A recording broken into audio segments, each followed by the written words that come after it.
What's up, everybody? It's Corey from Titans Talk Daily. I have 5 things to talk about from the Texans game and moving forward into the Steelers game. First thing, Derrick Henry continues to be unstoppable. Of course, he had that 94-yard run, his second 90-plus yard run of his career. Back-to-back seasons, unheard of, unparalleled. So at this point of the season, he does lead the league by about 100 yards or something like that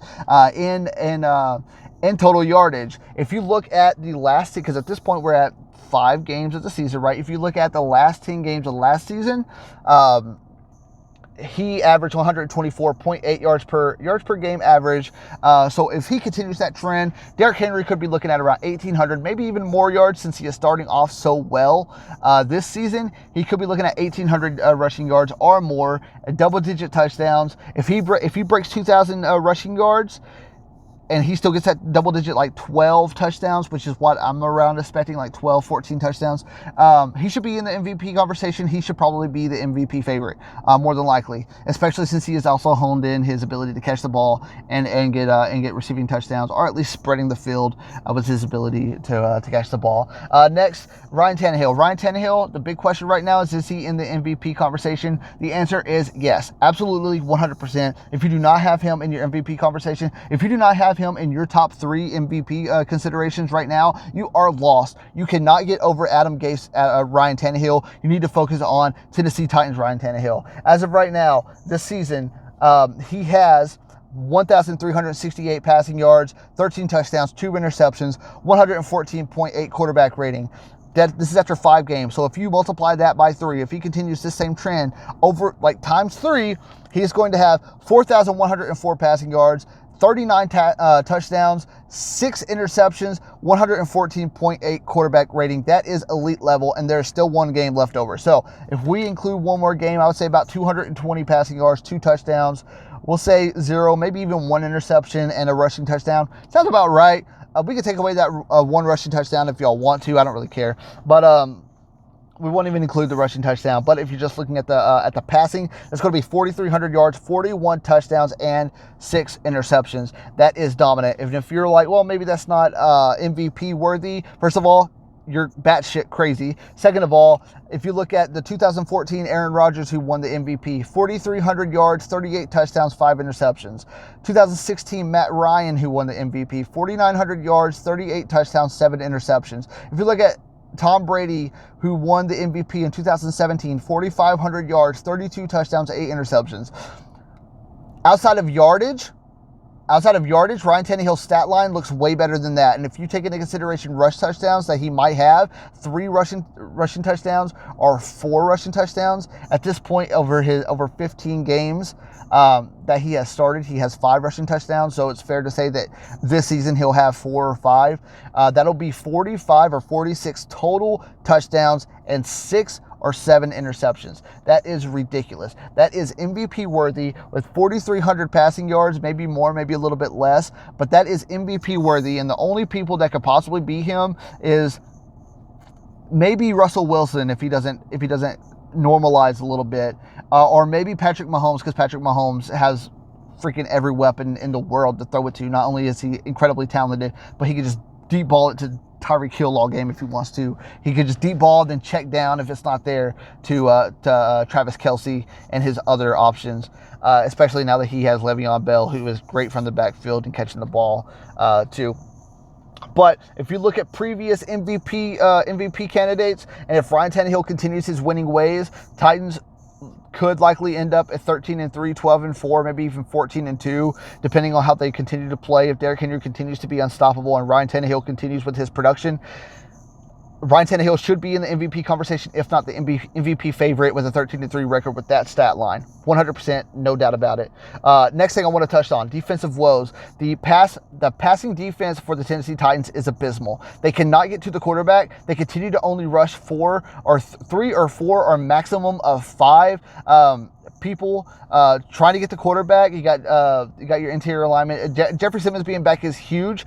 He made his presence felt. Obviously, he made his presence felt on the rushing and the passing side of things. He is elite level. But Jadeveon Clowney, as great as he has been, he is getting good rushes, but he's not able to even touch the quarterback by the time it's released. Harold Landry is finally getting sacks. Other than that, nobody is making any moves on the quarterback at all, and that has to change. Having 4 people chasing after the quarterback, rushing after the quarterback, trying to beat these offensive linemen, it's just not going to be enough, especially in the NFL where the average offensive play lasts about 3 seconds. That's not a recipe to win, especially whenever you have quarterbacks with a total yardage passing against this defense of 1,400 passing yards and 13 touchdowns, which is essentially Ryan Tannehill's stat line, right?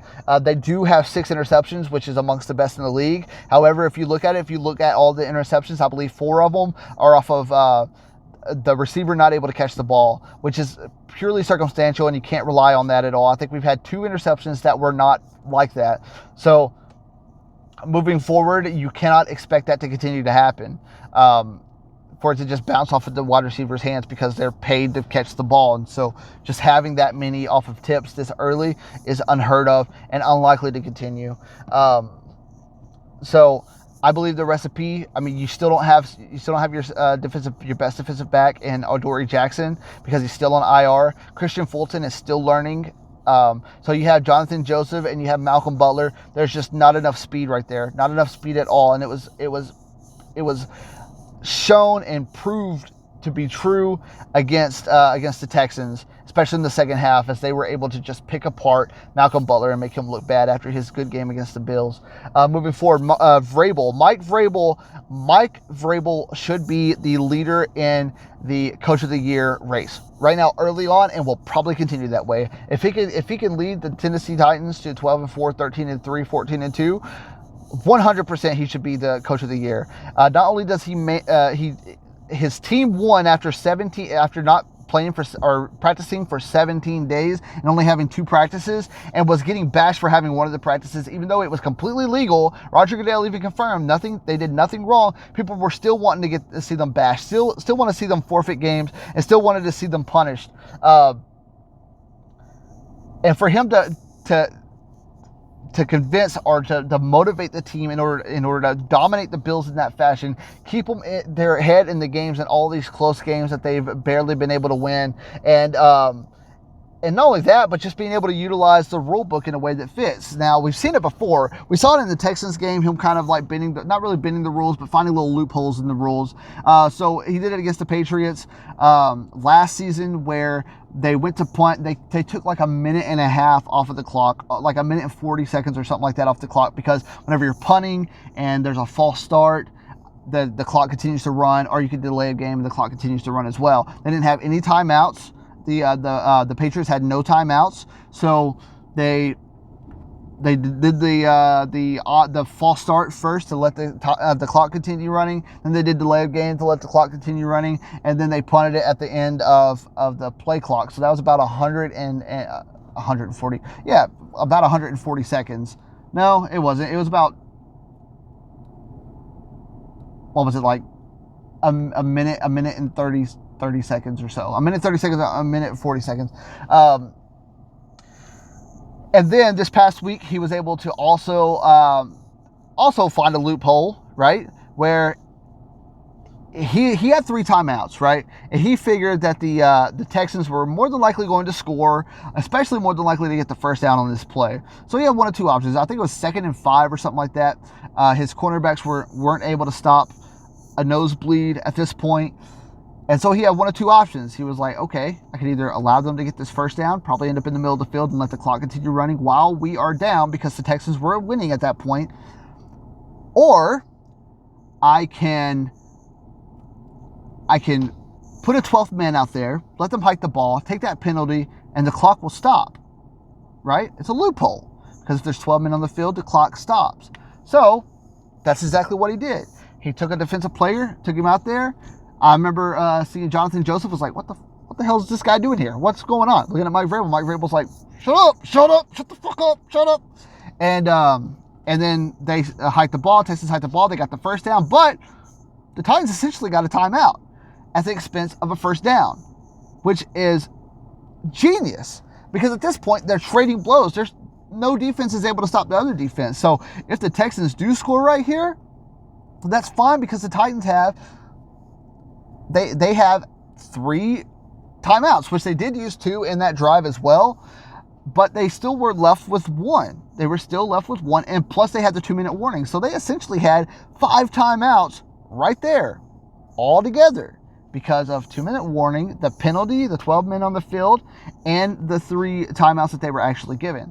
So Mike Vrabel being able to find loopholes and play like that and keep his team motivated and keep his team winning and so on and so forth, and letting Arthur Smith have full reins and not try to micromanage and stuff like that.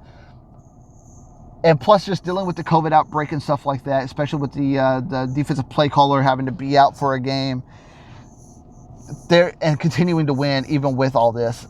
Mike Vrabel has to be the favorite for the Coach of the Year, 100%.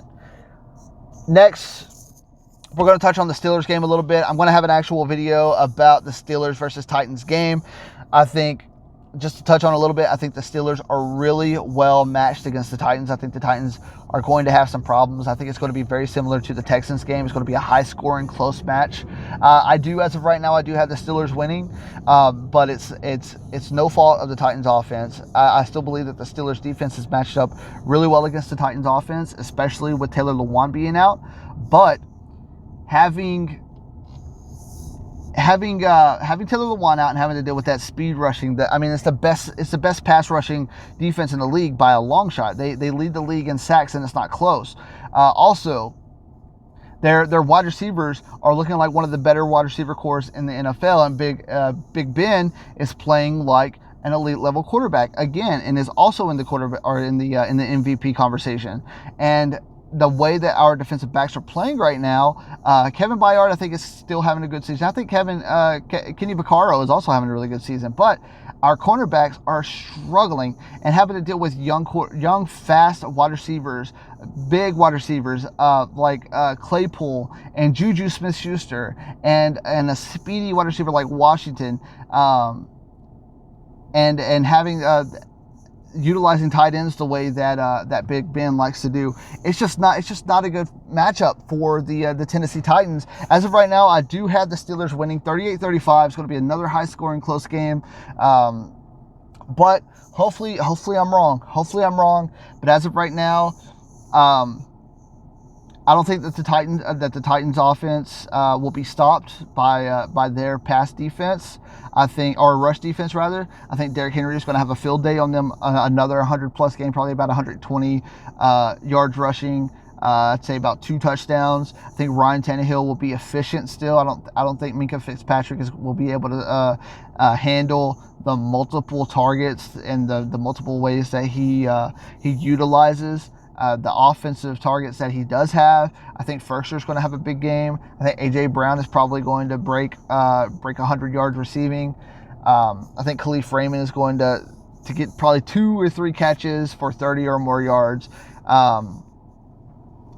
But I think it's going to be a high-scoring game, and until the Titans defense can prove to me that they can get to that the quarterback, which Big Ben is a hard person to bring down, and the offensive line of the Steelers is really good, it's just not a good look. It's just not a good look.